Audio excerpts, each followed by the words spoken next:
Still on the internet blackout after days of the internet outages across West and Central Africa as a result of multiple damage to underwater cables, there is some relative stability regarding connectivity.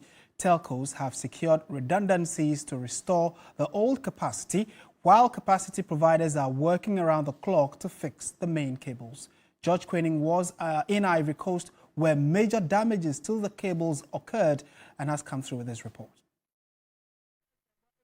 The multiple damages to the undersea cables are reported to have occurred along the western coast of Africa near Abidjan in Ivory Coast. It's a reason we are here to get first-hand information and also get closer to the issue regarding repair works. And I'm reliably informed that the undersea cables are kilometers away from where I am, and so the layperson cannot be exposed to these cables unless persons manning them. Just like Ghana, the Ivory Coast was heavily impacted. Businesses were not spared. Si elle va regarder le film, ça passe pas, ça vient, ça bloque, ça vient, ça bloque. Mais si elle va appeler au Ghana même là, c'est difficile pour moi pour appeler au Ghana. Watching movies was a challenge, and also it was difficult reaching my family back home in Ghana. But now internet service is quite okay, but it could be better. Here we are using some software to make some booking, all those stuffs. But without internet, we can't be efficient, you see. And then also about the transport, Yango, people have to order via this app, but internet wasn't working. Yeah. Also in the public administration, when you go for some documents or all those stuff, those things have been put on hold.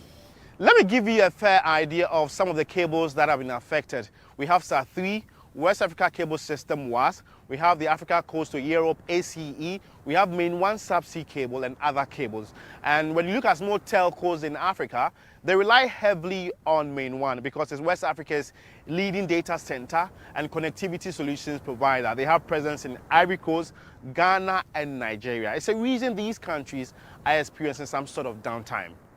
Seismic activities within the Abidjan waters ruptured 4 undersea cables. Main 1, a major capacity provider for most telcos in Ghana, has been tight-lipped over the issue. But on their website and social media channels, it is evident that the company is working around the clock to resolve the issue.